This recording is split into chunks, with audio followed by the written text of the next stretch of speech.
This is for the official heavyweight title. Both incredibly talented guys. Ciryl Gane is a heavyweight that moves like a middleweight. He's got a really well-rounded game, and Jon Jones is the best to ever do it, in my opinion. So you couldn't ask for a better fight.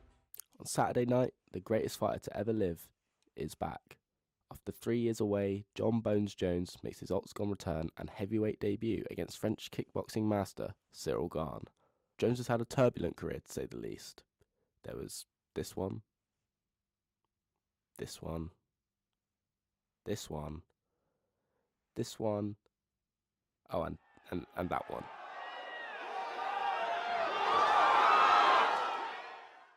Despite all of this, what the New York native has achieved inside the cage is undisputable. 11 title defences, the youngest champion ever at just 23 years old, a Hall of Famer, and this is all at light heavyweight. Oh, and he's never been beaten, apart from a disqualification that many, including UFC President Dana White, believe should not have counted. Jon is a veteran of the sport. Ciryl Gane, on the other hand, is on the up. 11-1 in MMA and a former interim heavyweight champion and the only French champion to ever grace the UFC. Born in Paris, Gane hasn't accomplished a crazy amount in the sport of MMA. However, in kickboxing, he is one of the greatest to ever do it. So how do these two match up stylistically then?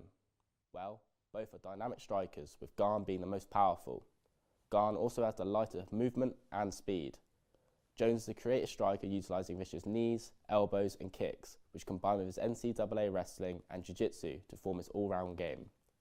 It'll be interesting to see how Jones's game translates to the bigger and stronger heavyweights, and how Gane will be able to deal with the ground game of Jon Jones. Despite how sensational Jon is, this has led to him potentially overlooking Gane after dismissing his skill set at the press conference. And I just see a lot of patterns, when he's in one stance, there's things he really loves to do. He goes to the same well a lot. When he's in the opposite stand, he has his tendencies. And outside of that, I realize that he doesn't really have much wrestling. He relies on evasion, trying to get away. He relies on jiu-jitsu instead of solid takedown defense.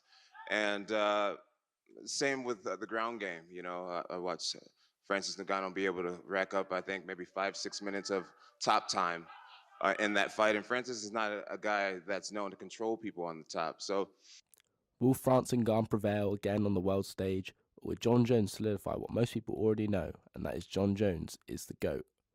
Find out on BT Sport or UFC Fight Pass live from Las Vegas on Saturday night.